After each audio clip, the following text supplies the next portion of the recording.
Queridas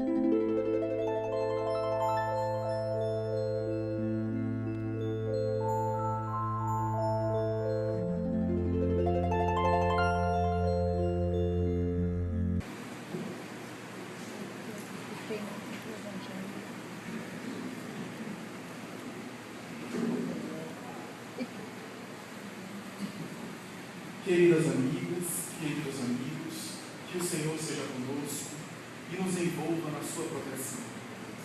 Narra uma tradição de natureza popular que um jovem, então recém-formado, na Universidade de Direito, voltava para o Burgo, onde ele nascera, uma área rural, onde ele desenvolvera as primeiras aptidões, para apresentar o sucesso da universidade e o diploma que de alguma forma traduzia as conquistas intelectuais, acadêmicas, culturais, ao pai, trabalhador braçal, que tanto se desvelara em esforços, em sacrifícios, para proporcionar a carreira de sucesso e o início de uma nova etapa e de uma nova fase na vida do rapaz. Ao se acercar da casa do seu genitor, o jovem adentra-se pela porta central daquela casa modesta, ao redor da qual havia uma área rural muito grande, onde esse homem retirava do próprio solo da terra alimentos e elementos com os quais podia mais tarde negociar recursos para manter o filho na universidade. E ali, diante do filho, ele emocionado ouve o discurso do rapaz jovem, arrebatado, entusiasmado em dizer: acabei de concluir a minha universidade. Formei-me em Direito. Portanto, agora eu sou uma das pessoas que tem autoridade no mundo jurídico. Consigo hoje penetrar no mundo das leis. Posso afirmar que sou hoje um operador da ciência jurídica. E a partir de hoje, meu pai, uma nova vida começa para nós dois. Ambos desfrutaremos das conquistas e das consequências do início da minha carreira de jovem na área do direito. O pai, no entanto, olha para o jovem com aquele olhar das pessoas experientes e sábias e responde de maneira enigmática com uma afirmativa: lamento muito por você, meu filho. Lamento muito por você, porque você acaba de perder aquilo que era mais precioso para nós, que é a ignorância. Você acaba de adquirir sabedoria, acaba de alcançar a consciência de você mesmo e do mundo ao redor. Hoje tu tens mais responsabilidades e hoje tu estás de alguma forma vinculado à responsabilidade que ele pesa sobre os ombros. Tu não podes mais alegar ignorância, porque despertaste para as responsabilidades civis e sociais que a sua carreira exige de você. Esse koan, essa história popular, de alguma forma é uma metáfora, e ilustra a tese da consciência de nós mesmos e do despertar ao longo do processo da evolução, que a criatura vivencia o despertar para as responsabilidades pessoais. Talvez foi por essa razão que Carl Gustav Jung, o extraordinário psiquiatra suíço, estabeleceu por volta da década de 60, no final da sua vida e carreira como pensador e psiquiatra, a sua famosa tese a respeito da consciência. Depois de peregrinar durante quase toda a existência nos bolsões da psicanálise tradicional, de ter penetrado no inconsciente profundo, desde Pierre Janet, a mais tarde Sigmund Freud na psicanálise, e examinar o subconsciente de Jean-Marc Charcot e as grandes manifestações dos conteúdos profundos que estão armazenados abaixo da linha da consciência. Jung, a partir do seu livro famoso chamado Resposta a Jó, desenvolve uma tese diferente dentro da ciência psiquiátrica. A tese a respeito da consciência, que segundo ele, a consciência é o momento culminante do processo de desenvolvimento antropológico sociológico e psicológico do ser, no qual o indivíduo adquire a assimilação dos conteúdos que estão internos. Ele consegue assimilar e absorver pelo ego os conteúdos que estão adormecidos no seu inconsciente pessoal ou no inconsciente coletivo.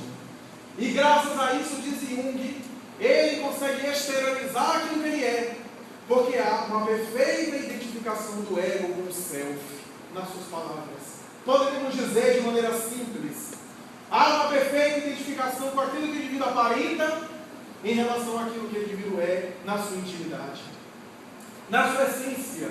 E o indivíduo que alcança essa consciência faz o que pode quando deve e pratica o que deve quando pode, não tombando na consciência de culpa e nos conflitos da maioria de nós, que muitas vezes nos tumultuamos em relação àquilo que podemos e não devemos, ou em relação àquilo que devemos, mas não podemos. E por isso vivemos em conflito em relação às forças íntimas, aos conteúdos que permanecem em nossa personalidade, aos conflitos pessoais, exteriorizando por consequência os conflitos sociais. Para o nobre pensador da psiquiatria e da psicologia analítica, a consciência é esse momento de maturidade psicológica, no qual o indivíduo consegue ser integral, uma personalidade madura, e que poucas pessoas, na sua forma de entender, alcançam esse estado de consciência. Examinando personalidades como Gandhi, por exemplo, ele vai dizer que essas são personalidades que de alguma forma simbolizam o estado de consciência, porque superam o meio no qual se encontram e permanecem perfeitamente fiéis à sua intimidade, a um regente da vida psíquica que ele chama de self, ou consciência, a um regulador da estrutura psicológica do ser humano, uma espécie de rei que rege a nossa intimidade e que é responsável pela exteriorização do ego, na personalidade e nos conteúdos da nossa dimensão exterior na vida social.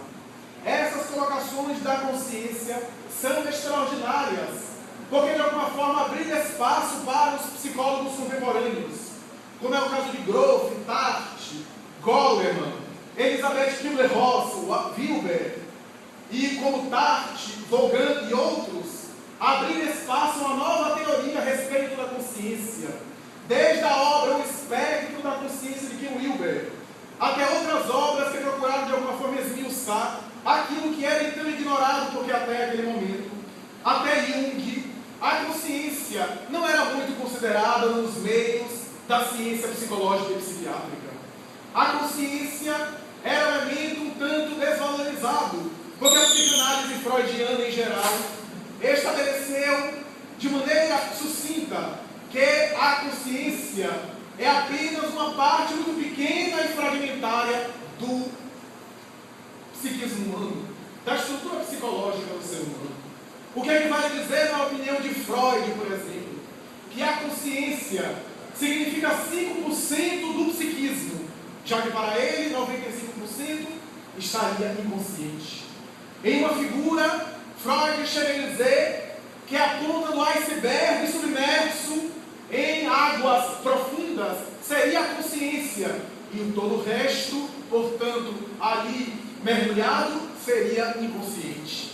Jung chegaria a dizer que uma casca de nós do Oceano Pacífico seria a consciência, e todo o oceano seria, portanto, inconsciente. Tal a predominância dos fenômenos inconscientes em nossa vida íntima. A consciência, portanto, não era considerada. Em outras correntes sociais e psicológicas, estabelecia-se que a consciência é apenas o tomar conhecimento de algo que está ao nosso redor, ou estava associada à capacidade cultural do ser humano.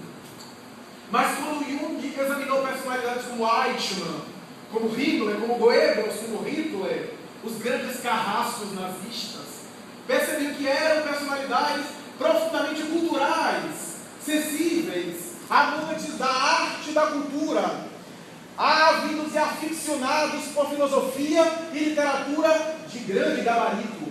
No entanto, eram psicopatas e monstruosos nos campos de concentração. Ele percebeu que conhecimento não é necessariamente consciência, uma vez que um médico que conhece o aparelho pulmonar em profundidade, que é especialista no pulmão e no aparelho respiratório, conhece, portanto, os malefícios que causam a nicotina e todas as substâncias presentes no cigarro, não obstante, um grande número deles permanecem fumando. Um médico que conhece o aparelho digestivo, o órgão hepático, o pâncreas e todo o sistema gastrointestinal, sabe da repercussão que causa, por exemplo, os malefícios do álcool.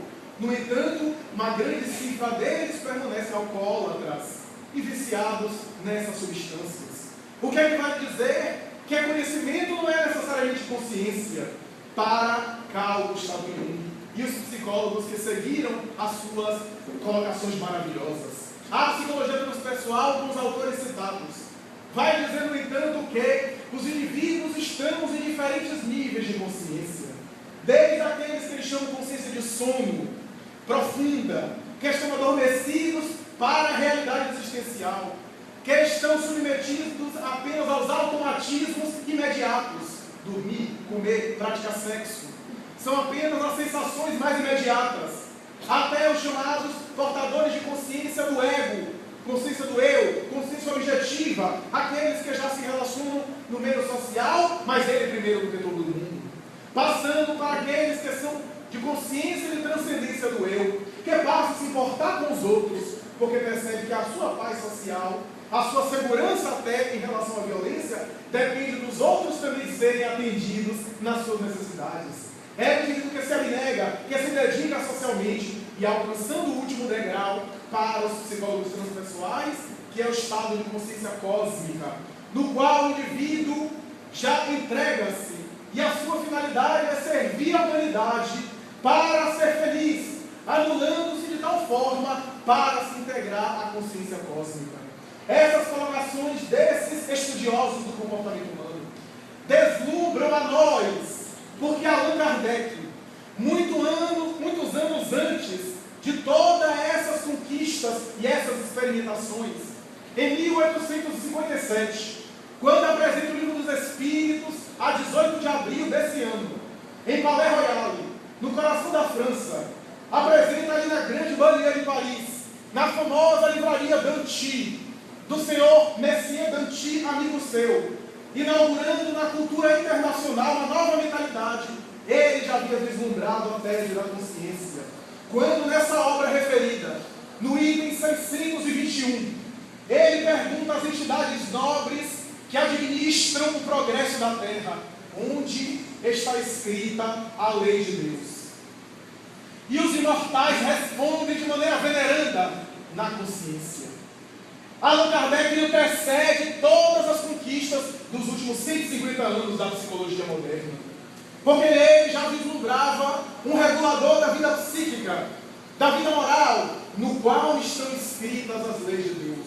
O que é que vai dizer? Que a divindade formatou as éticas, ou a ética cósmica, e as suas regras do universo, mas que está também dentro de nós, vibrando em nós, por extensão. Deus está dentro de nós, através das suas leis. Allan Kardec, portanto, necessita essas colocações para dizer que a consciência, portanto, é o germe que dorme em nosso ser, da mesma forma que a árvore já dorme na semente, ou o ser adulto e sábio já está dormindo no feto, vítima do espermatozoide que fecundou o óvulo. Já existe o ser sábio ali, o ser adulto ali, como já existe a árvore dentro daquela semente que ainda não fecundou a terra. Portanto, está em germe nós, o anjo, o sábio, o indivíduo dedicado, abnegado em todos nós, em níveis diferentes. E à medida, diz ainda a doutrina espírita, que o indivíduo aprimora-se, desenvolve nas experiências do mundo material, do mundo físico, com atrito com a matéria que causa desgaste, dor, sofrimento, experiência, sabedoria, ele vai desenvolvendo a sua sensibilidade, vai desabrochando as suas virtudes, do selvagem até o homem sábio e angelical, em várias experiências que somente pode ser alcançado através das reencarnações.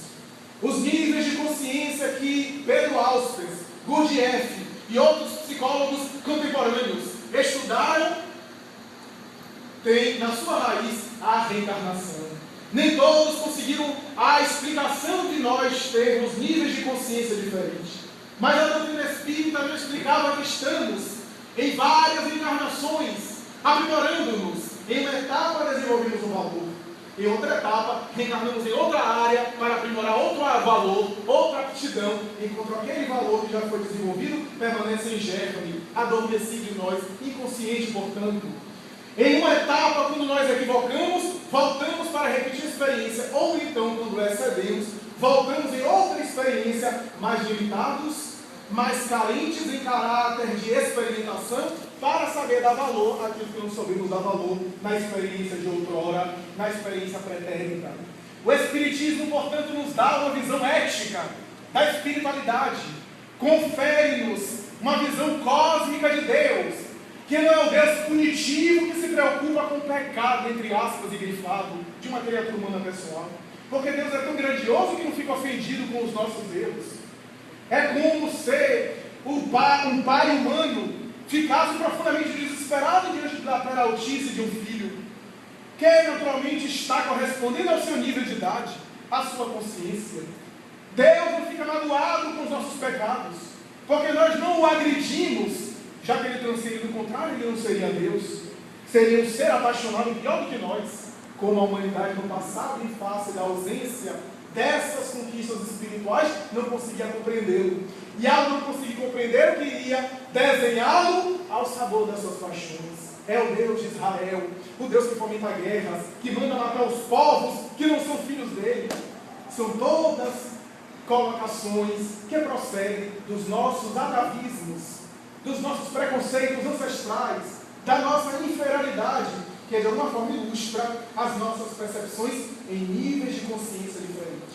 A doutrina espírita, portanto, esclarece tudo isso, vendo dizer, no entanto, que espíritos bondosos e sábios, mais amadurecidos, pelo amor de Deus, descem à terra para nos iluminar a nossa escuridão, para nos chamar a atenção, para fazer com que nós despertemos e sintonizemos com essa consciência que jaz em nós.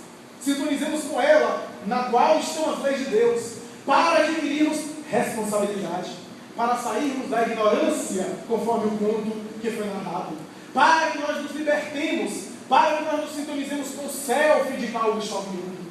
Esses espíritos descem à terra e se materializam em verdadeiros apóstolos da ciência, contribuindo com o melhoramento da nossa vida na terra, com a tecnologia, com a filosofia, com o pensamento artístico, cultural, trazendo beleza, trazendo arte, trazendo sensibilidade, e também nas religiões, os grandes fundadores de religião, desde Buda, Krishna, Lao Tse, Confúcio, Maomé, até os grandes santos medievais, ou os rishis da Índia, ou os hierofantes do Egito. Todos eles, de alguma forma, eram espíritos sábios que vieram colaborar com a terra, chamar-nos a atenção para o despertamento da nossa consciência. É isso, inclusive, que faz o Espírito Emmanuel, através de Chico Xavier, escrever uma página que nós sempre lembramos, que está no prefácio do livro Libertação, uma página que ilustra uma história egípcia, a história famosa do peixe vermelho, que é, segundo Emmanuel, um peixe vermelho vivia numa comunidade de peixes também ancestrais seus, mas esse peixinho audacioso, ainda um tanto imaturo, jovem, mas curioso, resolveu peregrinar por aquele filete d'água, aquela bacia onde aqueles peixes viviam durante muitos anos, e ao perceber que havia um filete, uma introdução, um orifício pelo qual ele podia passar, ele adentra-se, e ao adentrar-se, ele se afunila, o orifício fica menor, e ele tenta se comprimir, e com muito esforço consegue ultrapassar aquele caminho e dá para o mar. E percebe, deslumbrado, que existe uma fauna, uma flora maravilhosa, peixes extraordinários. Fica deslumbrado com aquela vegetação, com aquele clima, o sol batendo de frente, a vegetação, o clima, ele fica deslumbrado. Vê outros peixes, outras espécies de arranjou logo a peixinha cor-de-rosa e pediu licença para ela, porque lembrou-se dos amigos, pediu licença e voltou porque lembrou deles, tinha que avisar os seus amigos, e ao voltar, adentrou-se por aquele mesmo filete, comprimiu-se, voltou e foi avisar os seus amigos. Encontrei uma fauna, uma flora. Os peixes entreolharam-se e disseram: é jovem, não acreditemos nele. Isso é coisa dessa juventude de agora, dessa geração. E ninguém vá com ele, porque quem for não está permitido voltar nunca mais. É tudo mentira. Mas eu estive lá, é mentira. E não acreditaram nele.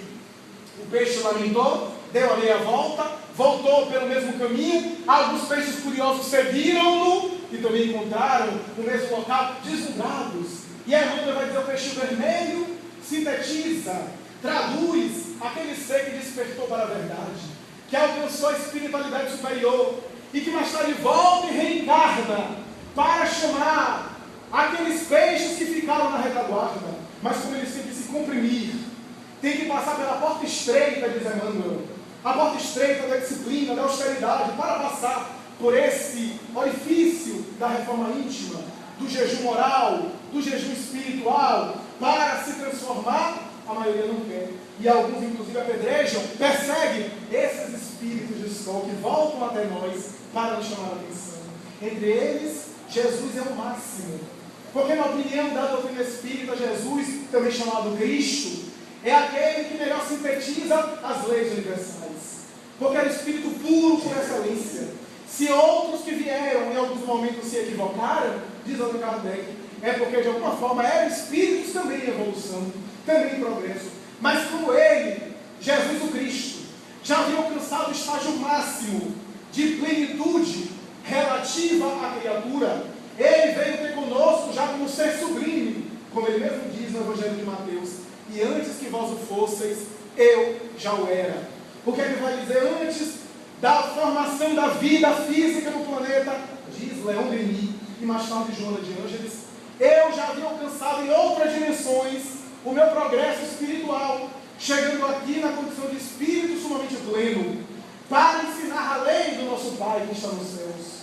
Jesus, portanto, vem nos dizer, vem nos despertar para esse reino dos céus, o reino dos céus que está dentro de nós, que nada mais é do que a consciência, o self, o Deus interno de Platão, naturas naturans de Baruch Spinoza, a natureza na natureza, a nossa realidade espiritual, para que nós possamos transcender a nossa realidade imediata, a nossa realidade física, carnal.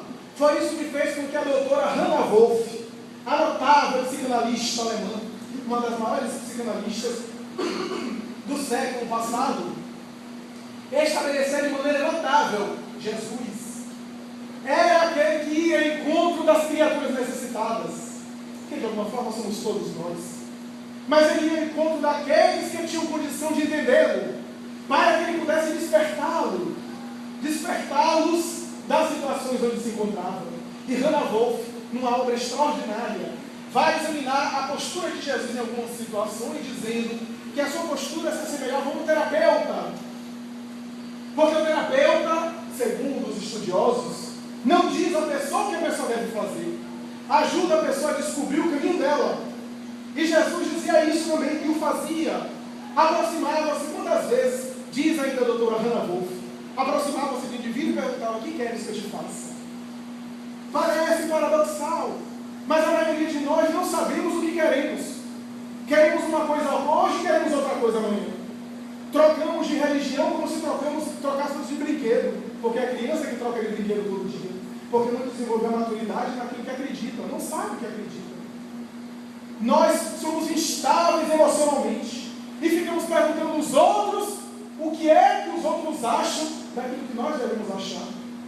É tão interessante isso. Pessoas que chegam a mim e perguntam: qual é a minha missão na Terra? Eu estou descobrindo a minha, como é que eu vou saber isso? Ah, mas você não é médico? Mas médico não é divino. E os espíritos também não sabem que é a sua missão, você que tem que descobrir. Essa é uma tarefa nossa. Ah, mas e agora? Se você é o dono da missão, não sabe, imagina os outros. Porque nós temos essa fantasia que o outro é que vai dizer de maneira mágica o que nós devemos fazer. Quando a tarefa é nossa, descobriu para que estamos na terra, por que nos encontramos aqui. E o outro pode até nos ajudar. Jesus assim fazia, nos ajudava. Acercava-se dos indivíduos e perguntava: o que quer que isso te faça? Mas Hannah Wolff vai dizer, é até paradoxal e até incoerente essa pergunta, pelo menos para os padrões materiais, lógicos, porque uma pessoa estava doente, chegava a ele, e ele sempre perguntava: o que queres que eu te faça? Parece paradoxal, porque estava claro que a pessoa queria ser curada, mas a questão ia mais além da superficialidade cultural nossa, além das nossas aparências, e nós hoje percebemos o quanto ele tinha razão. Por exemplo, a psicossomática e as doutrinas psicológicas contemporâneas estabelecem que nem todas as pessoas gostamos de ficar bom. Tem muita gente que usa uma doença ou um problema para ficar se queixando e adora ficar doente. Eu vejo pessoas batendo no peito com gosto e dizendo: eu já fui em tudo que é médico e ninguém sabe o que eu tenho. É porque não tem nada. Porque é bom ficar nessa situação, dar trabalho para os outros, não trabalha, e forma um séquito de compaixão à sua volta, todo mundo fica com pena. Então é muito bom, é um masoquismo psicológico. E quando nós tentamos dizer: mas meu filho, reaja, faça alguma coisa, e a pessoa: não posso, e aí tem força para reagir. Eu tenho um amigo que toda vez que eu encontro com ele, eu pergunto: como é que vai? Ah, você não se lembra que eu tinha uma doença X e doença Y? Agora eu peguei outra doença, eu estou com doença tal. Eu já aprendi na convivência que eu nunca pergunto a ele como é que ele está. Porque essa pergunta foi uma nova doença. Certa vez eu encontrei com ele e ele já veio com aquele semblante de falar: já sei. Pegou uma outra doença e ele ficou feliz porque eu admirei mediunicamente que ele tinha uma nova doença. Nós gostamos de fantasias. Gostamos desse salamaleque espiritual. Que nós gostamos para nos manter na ilusão, para inspirar pena e não amor. Porque quando a gente inspira pena, as pessoas não nos amam. Descarrega a vibração de pena, que é uma vibração perturbadora, e vai embora. E a gente fica coitadinho ali. Aí na nossa cultura é muito comum: coitado. Tudo é coitado. Então nós temos essa tendência e gostamos de ser coitados. Então muitas pessoas que dizem uma coisa, no fundo querem continuar na situação. Dizem, aliás, os psicanalistas, quando a pessoa diz: eu não posso, o inconsciente está revelando que ela não quer. No fundo ela está dizendo: eu não quero, eu gosto de ficar assim. Eu não posso mudar essa atitude de mim. Eu não quero, eu gosto, eu me comprazo, eu me identifico com essa postura. Eu sinto prazer por essa postura. Eu vou ilustrar de maneira mais simples. Aqui no Brasil, não sei se ainda passa, mas no passado passava um seriado cultural de alto gabarito filosófico chamado Chaves. É uma coisa assim, filosoficamente muito amadurecida, né? E Chaves, em algum momento, ele fazia algumas coisas e foi sem querer querendo. Então é mais ou menos isso. A pessoa faz uma coisa, mas deseja outra. Então nós somos assim. E ficamos assim. Jesus, quando se acercava, diz Hannah Wolff, perguntava: o que queres que eu te faça? Para que a pessoa amadurecesse, para que a pessoa pensasse, caísse em si mesmo e escolhesse, decidisse o que queria, apresentasse a sua proposta: que me cure, Senhor. E ele dizia: então cura-te. Nós somos os nossos autocuradores. E através da sua irradiação magnética, aquelas pessoas que queriam ser curadas sintonizavam com o psiquismo dele e recebiam a cura. Aliás, essa colocação está perfeitamente de acordo com a psicanálise e a psicossomática. Essas colocações nos levam a dizer que Jesus ia às necessidades humanas e às vezes se aproveitava de uma deficiência física, de uma enfermidade física, para despertar o espírito, como a doutrina espírita hoje faz. Porque a proposta, por exemplo, do espiritismo hoje, contrariamente ao que muita gente imagina, não é curar corpos. Porque os corpos que se curam hoje vão voltar a adoecer amanhã. Porque faz parte da matéria. Mas é curar almas. Vai e não voltes a pecar, para que não te aconteça algo pior, dizia ele. Associava, portanto, aquela doença que ele acabava de curar a um pecado, isso é, a uma imperfeição. Não voltes a pecar para que não te aconteça algo pior. Ele queria despertar a criatura através da cura do corpo. Mas o próprio Evangelho diz que muita gente que foi curada por ele voltou a adoecer. Alguns, pela conduta, tiveram doenças piores, diz o Evangelho. Porque as deficiências físicas eram apenas um sintoma das enfermidades espirituais, das doenças da alma que cada um de nós carregamos, e que em algumas situações, diz a doutrina espírita, do espírito para o perispírito, chega no corpo e se materializa em uma deficiência para a recuperação, para a regeneração, para o resgate de determinados equívocos que o Espírito se permitiu. Então, Jesus assim sabia, mas foi em Mateus, capítulo 9, versículo de 10 a 13, que ele enunciou a famosa frase: não são sãos que precisam de médico. Essa frase ele enunciou em uma passagem muito bonita do Evangelho. Aliás, essa passagem é retratada por Marcos, por Lucas e pelo próprio Mateus. Em Marcos e em Lucas há uma diferença, porque o texto evangélico diz o seguinte: ele, estando na casa de Levi, portanto de Mateus, ao lado de muitos cobradores de impostos, sentou à mesa, e ali, comendo com os cobradores de impostos, os saduceus e os fariseus acercaram-se dos discípulos e perguntaram: é teu mestre? O teu mestre senta e come com os pecadores, com as pessoas de má vida? E Jesus, percebendo, tenta de alguma forma responder para não deixar os discípulos embaraçados, e diz: não são sãos que precisam de médico, mas sim os doentes, e é para isso que eu vim. Era, portanto, a sua colocação. No Evangelho de Mateus está retirada essa frase: e ele, estando na casa de Levi, porque estava na casa do próprio autor do Evangelho, ele só coloca: estando em uma casa, ao lado de cobradores de impostos, possivelmente eram os próprios colegas de Mateus. Mateus, Levi, era cobrador de imposto. E a profissão de cobrador de imposto era detestada, porque o hebreu, ele vivia sob a dominação de Roma, e Roma não cobrava os impostos diretamente, elegia algum judeu para cobrar dos seus irmãos. A pessoa que era colocada nessa profissão ficava rica e ficava odiada, porque os impostos eram exorbitantes, e a pessoa enriquecia com isso e servia ao Império Romano. Mateus era cobrador de imposto, e possivelmente, ao conhecer Jesus, ficou deslumbrado.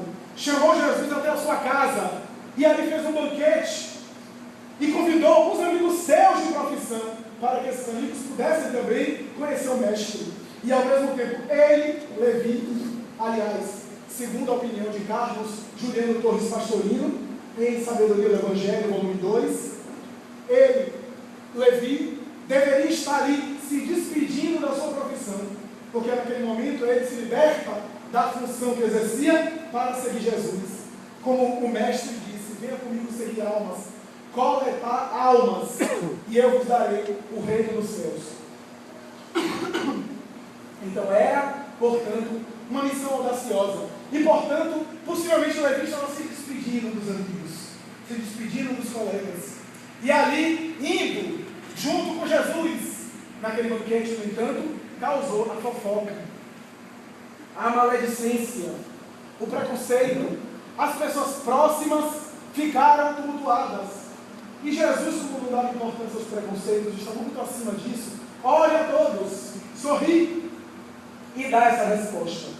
Carlos Juliano Torres Pastorino, na mesma obra citada, diz o seguinte: possivelmente também Jesus estava com essa resposta também dando uma ironia muito sutil, portanto dizendo que os fariseus eram saudáveis, eram sãos, portanto não precisava dele, de médico, e ele veio para os enfermos, ironizando, portanto, que os saduceus e os fariseus se acreditavam puros, se acreditavam pessoas de Jeová, de Deus, e os outros eram imundos. Era, portanto, uma sutil ironia de Jesus, porque Jesus veio para todos nós, mas era uma forma dele chamar a atenção. A ideia de comer com os pecadores, como está no Evangelho, não era porque aquelas pessoas eram pessoas criminosas, era porque eram cobradores de impostos.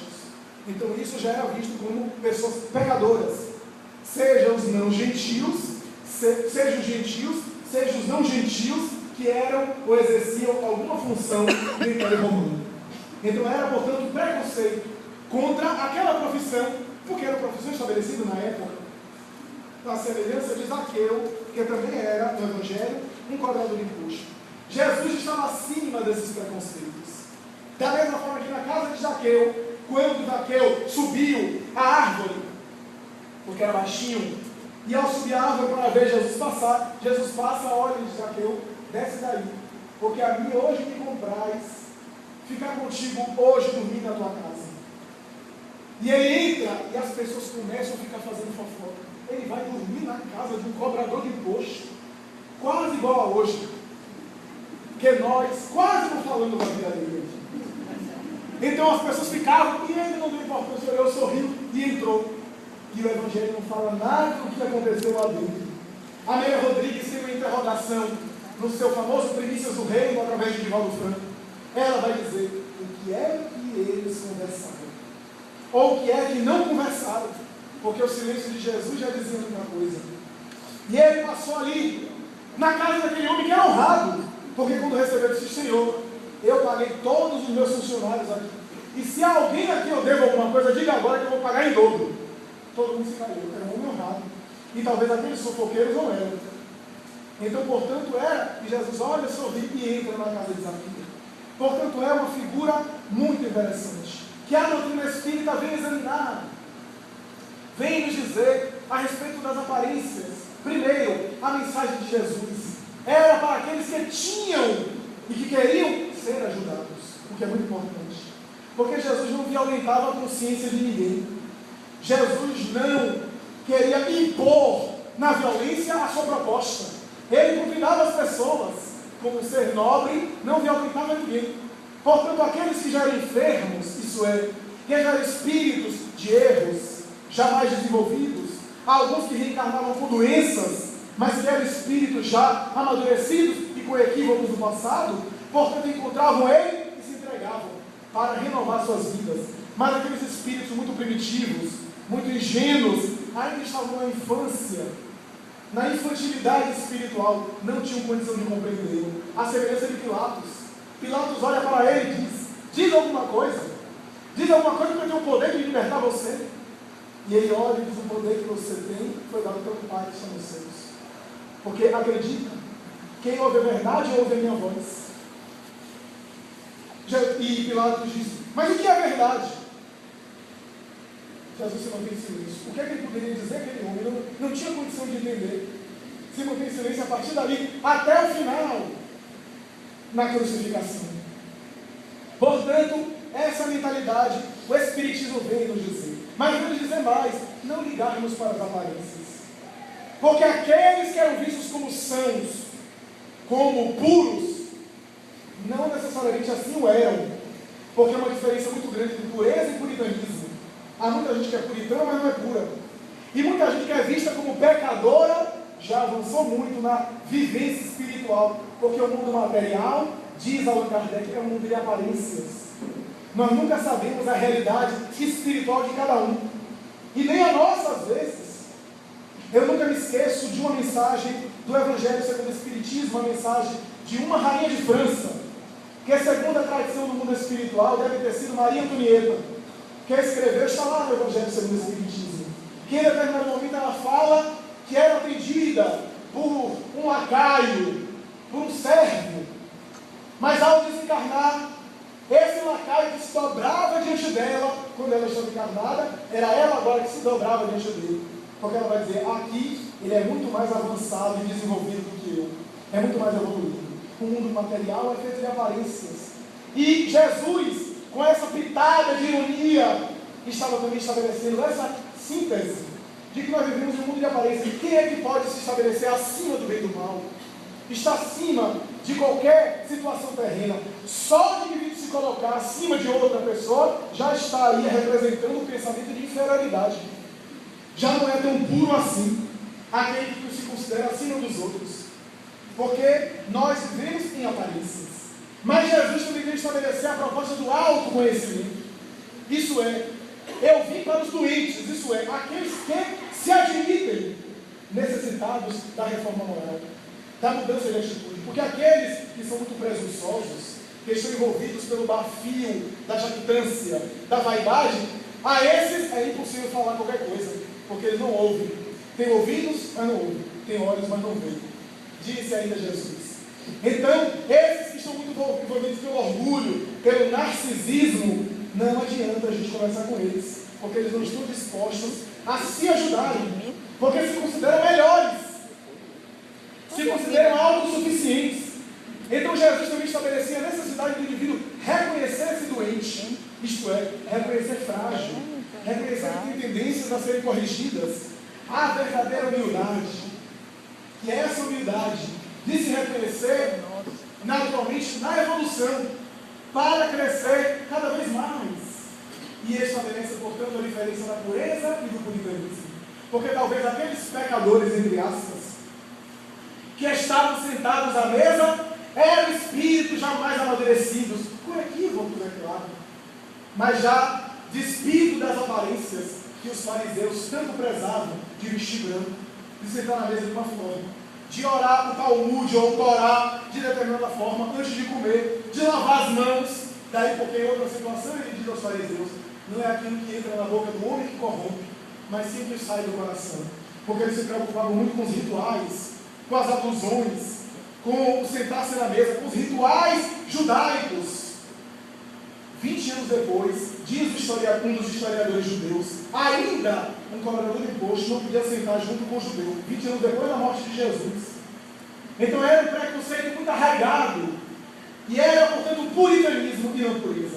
Sobre puritanismo, eu sempre me lembro de uma história, que eu já contei também aqui, que narra a caminhada de dois monges enclausurados, que fizeram uma peregrinação por ordem dos seus superiores, e ao voltarem, passaram por uma espécie de rio, onde havia uma mulher, defrontaram com uma mulher, que estava naturalmente ali numa situação embaraçosa, quase a se afogar, e não conseguia atravessar o rio, porque não sabia nadar.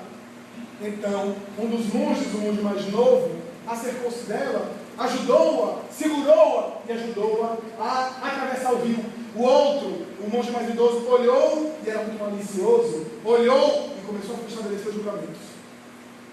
E disse depois que se afastaram daquele lugar: quando eu chegar no nosso monastério, eu vou ter que denunciar você. Porque na nossa ordem está estabelecido que não se deve tocar em uma mulher, conversar com a mulher, porque o nosso voto é um voto de castidade, de pureza. Então é necessário não haver nenhum contato. Você falou, conversou e tocou em uma mulher, quase carregou-a praticamente até outro lugar. O monge jovem olhou, sorriu, disse: tudo bem, faço o que eu prover. E seguiram viagem. Demorou ainda 3 dias nessa caminhada.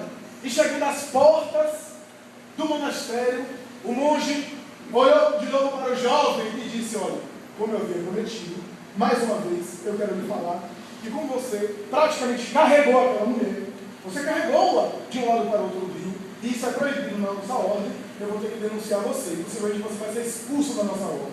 Tudo bem? E o monge olhou e disse: tudo bem, eu carreguei ela e deixei lá, e você há 3 dias está carregando ela na sua cabeça.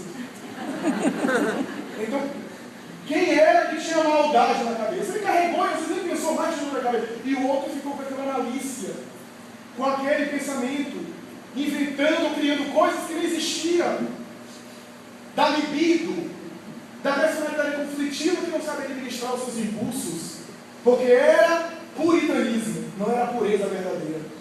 Porque o puritanismo é para fora, é para exibir, é para naturalmente se colocar numa situação de bom, de honesto, de justo. Mas a pureza interna, o indivíduo que tem a pureza verdadeira não procura mostrar e provar nada para ninguém. Eu não vou chegar aqui e naturalmente dizer: olha, eu sou honesto, viu? Eu sou isso e aquilo. Isso não importa. Ah, eu sou que honesto é. Aliás, inocência não se prova, diz a pedagogia. A inocência não se prova, já está implícita. Todo mundo é inocente até que se prove o contrário, diz a pedagogia do mundo jurídico. Então, esta colocação nos leva à verdadeira pureza. O indivíduo que é consciente da sua realidade não procura se justificar, convencer ou provar nada a ninguém. Ué, se a pessoa acha ele dessa daquela forma, muito bem, cada um tem o direito de achar da mesma forma. Jesus não se importou com isso, e por isso ele era nobre.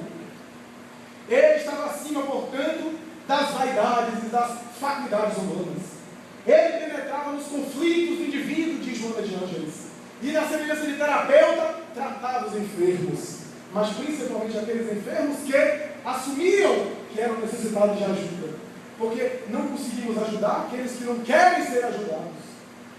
A caridade é para aqueles que querem ser ajudados. Conta Robert Riley, o poeta americano, que um anão muito esperto e golpista bateu na casa de um indivíduo, o indivíduo abriu, ele entrou e disse: por favor, eu queria entrar um pouquinho, por favor. Ele disse: pois não, entre. Eu queria que você me desse um copo de água. Pois não, o homem foi lá, pegou um copo de água e deu. Eu estou com muita fome. Você me dá um pouco de comida? Ele foi lá, pegou um pouco de comida, colocou o prato, colocou. E então o anão sentou e começou a comer. E de propósito, deixou um pedaço de comida cair no chão, uma fruta. E disse: por favor, você podia pegar aí? E o homem foi lá e abaixou. E quando abaixou, ele deu uma paulada na cabeça. E saqueou todas as coisas. Foi adiante, peregrinando, encontrou outro lugar. Chegando em outro lugar, ele entrou.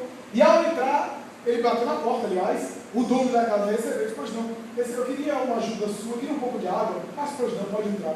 Você pode pegar um copo de água? Sim, está aqui.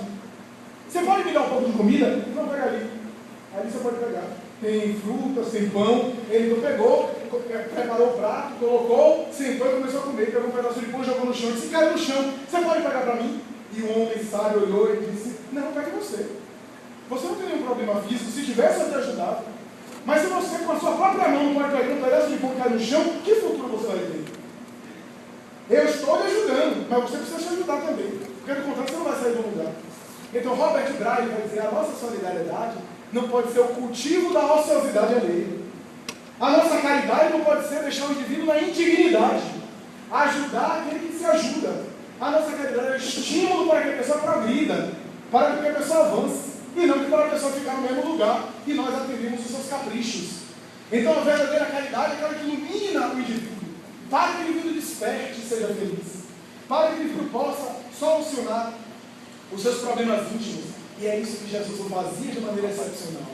Ele penetrava, inclusive detectando as faculdades mediúnicas de cada qual, através dos processos obsessivos. Quando ele penetrava e libertava as pessoas das obsessões, das perturbações por interferência espiritual, que só 18 séculos depois, através da doutrina espírita, com o livro dos médiuns, nós vamos estudar as causas da obsessão, os mecanismos da obsessão. No capítulo 23 dessa obra, quando Allan Kardec examina a fisiologia da obsessão. E ele, no entanto, na época, já interpretava a mediunidade. E quando ele diz: não são apenas os sãos, não são os sãos que precisam de médico, mas os enfermos, ele também estava estabelecendo um laço em relação à mediunidade. Porque a mediunidade, como muita gente acha que não é uma faculdade para o indivíduo se aprimorar. Muita gente acha que a mediunidade é um dom especial e que os médiuns são espíritos missionários especiais. São espíritos em evolução. Alguns, diz Emmanuel, espíritos em dívidas morais, que vieram justamente com a mediunidade para não reclamar ignorância. Os enfermos morais, portanto, vêm agora com a luz da mediunidade, para não dizer que não receberam a terapia, o medicamento que pudesse fazer eles evoluírem. A mediunidade não é uma condição especial. Mas o fato da pessoa ser médium não quer dizer que ela sintoniza com os espíritos bons, porque pode sintonizar com aqueles que estão em perturbação igual a ela. A mediunidade, portanto, é uma faculdade neutra que Allan Kardec vem desenvolver. É uma tarefa que a criatura abraça. E aí Allan Kardec vem dizer: algumas pessoas perguntam por que determinados indivíduos que são perversos, que são ruins, que são médios. Porque a mediunidade é neutra, como a inteligência. Há médios que são bondosos, dedicados, e há médios que são egoístas e cruéis. Por que essa diferença? E Kardec vai dizer: é a mesma coisa de a gente perguntar porque Deus deu a capacidade de falar para muita gente. Porque se Deus só desse a capacidade de falar para aquele que sabe falar bem, a maioria da humanidade seria muda. É necessário que o indivíduo tenha a experiência e use as suas faculdades para depois ter as consequências dos seus erros, se for o caso. Ninguém pode ser punido por algo que ainda não fez. No mundo jurídico, ninguém é levado para a cadeia porque tem a tendência de cometer o crime. Só depois ele é avaliado, ele é julgado, ele é justiçado. Da mesma forma, o indivíduo que reencarna vem com a inteligência, vem com a mediunidade, para ele poder desenvolver os seus valores, para que ele possa botar em prática, ao longo da reencarnação, aquilo que ele precisa fazer, aquilo que ele precisa desenvolver para a sua evolução. Portanto, meus amigos, Jesus veio dizer que veio para todos nós. Porque doentes somos quase todos nós. Diz o Espírito João adiante. Todos somos espíritos em conserto. Estamos consertando-nos. E aqueles muitas vezes que têm a vacuidade de achar que não precisa da mensagem de Jesus, isso é, a mensagem da imortalidade, são os que mais precisam, porque são cegos que não querem ver. A mediunidade, portanto, ilumina as criaturas humanas. Para concluir, quantas vezes através da mediunidade iluminada, a mensagem mediúnica consolou a pessoa, a semelhança da doutrina espírita, para abrir espaço a um esclarecimento e um despertar do indivíduo para sempre. Lembro-me que em maio de 1980, uma senhora muito famosa na cultura brasileira, que foi Miss Porto Alegre, Miss Campo Grande, ela veio a desencarnar de maneira dolorosa. E uma carta do seu marido, que estava sendo julgado como culpado, estava sendo colocado, processado pela família como responsável, uma carta foi escrita por esse homem e enviada a Chico Xavier. Em maio desse ano, a senhora Maria Edviges Borges, presidente da Federação Espírita do Mato Grosso do Sul, o senhor Miguel de Jesus Sardano, o senhor Arnaldo Rocha, foram ao Grupo Espírita da Prece. A senhora Maria Edviges Borges foi com uma carta desse homem chamado João de Deus. Chegando lá, dá essa carta, alguém diz assim, queria que entregar Chico Xavier. E alguém disse, olha, Chico Xavier não recebe nada e não conversa, ele nunca recebia nada, não conversava com ninguém antes das sessões. Depois que ele psicografava, que ele conversava com as pessoas, para não dizer que ele colheu informação, que ele pegou alguma informação de alguém. Depois ele chegou com 9 mensagens psicografadas. E a primeira mensagem diz, olha, tem uma mensagem aqui de uma senhora chamada Gleide Maria Dutra. Segundo a informação, ela foi Miss de 1975. E aqui está dizendo que é uma mensagem para um certo João de Deus. Alguém aqui chamado João de Deus? A senhora Maria de Vides Borges começou a chorar. Se Chico, há uma carta desse homem, quer que abra? Eu disse, sim, minha filha, abra. E ele começou a ler. Ela começou a ler. E quando leu, a mensagem dizia assim, Senhor Chico Xavier, por favor, ore por mim. Eu estou sendo condenado, estou sendo julgado como condenado, responsável pela morte da minha mulher, mas eu sou inocente. Se você não puder fazer qualquer coisa por mim, pelo menos ore, porque eu sou inocente. E possivelmente eu vou para a cadeia. Assinado João de Deus. O médico Chico Xavier pega a mensagem de Gleide Maria Dutra e começa a ler, dizendo, eu ainda me lembro como se fosse hoje. Nós fazíamos aniversário de casamento. Voltávamos para casa, visitamos a família X, a família Y, passamos num amigo tal, fulano de tal, e dizia o nome das pessoas. Até chegar em casa, você, na sua profissão de porte de arma, você carregava a arma na cintura, e quando eu estava na cama, tirando a roupa, trocando de roupa, você retirou o cinto, retirou o coldre, e por um acidente a revólver caiu, a bala foi disparada e estava travada por um acidente, e a bala alcançou-me. Eu não conseguia falar, comecei a me esvair em sangue. Eu lembro que eu cheguei no hospital. A senhora fulana de tal, enfermeira, que me atendeu, ficava tentando entender o que eu queria dizer. Os meus olhos, porque minha garganta foi fulminada pela bala. Eu tentava dizer alguma coisa e não conseguia. Eu queria dizer a ela que você era inocente, que você não tinha culpa de nada. E disse detalhes, coisas especiais. Essa mensagem, pela letra que mudou e a assinatura da morta, poderia ser reconhecida em cartório, segundo o estudioso de grafologia, o Sr. Calandrea, e mais tarde, pela credibilidade moral de Chico Xavier, ao lado da letra, que foi comparada com a identidade da própria falecida. Essa carta foi anexada ao processo, e pela primeira vez no mundo jurídico brasileiro, foi considerada essa como uma evidência, ou um elemento, graças à qual a própria família da senhora Gleide Maria Dutra retirou o processo e João de Deus foi absolvido. A mediunidade, no entanto, iluminou de tal forma esse homem que ele mais tarde se transformou em excelente batalhador, trabalhador espírita, dedicado a causas sociais, a uma dedicação sem fim. Era jovem ainda, quase 30 e poucos anos, 40 anos. E mais tarde recebeu outras mensagens dela. Chegou a se casar por segunda vez por sugestão dela própria. Porque ela veio do mundo espiritual, uma bela mensagem dizendo, você não sabe como me dói dizer isso para você. E eu fico imaginando você receber carícias de outra mulher. Porque eu estou desencarnado, mas continuo mulher, continuo a mesma pessoa. Mas venho te sugerir que case novamente porque você é jovem. E os bons espíritos estão me recomendando isso, porque aqui eu estou treinando um amor diferente, um amor fraternal, um amor universal. Porque, no contrário, se eu estivesse jovem e você desencarnado, eu também gostaria de refazer a minha vida. Era, portanto, uma mensagem cheia de ternura, e iluminando a consciência do indivíduo, não apenas consolando a respeito do parente que voltava desencarnada e que continuava viva, mas também dando uma consciência espírita a respeito da imortalidade. Não são os sãos, portanto, que é preciso de remédio, mas sim os enfermos que somos todos nós. A mensagem do reino dos céus. Examinemos isso. Porque a doutrina espírita é o remédio de Jesus, que volta do mundo espiritual para nós, para nos iluminar a consciência e tratar das nossas enfermidades morais. Muita paz.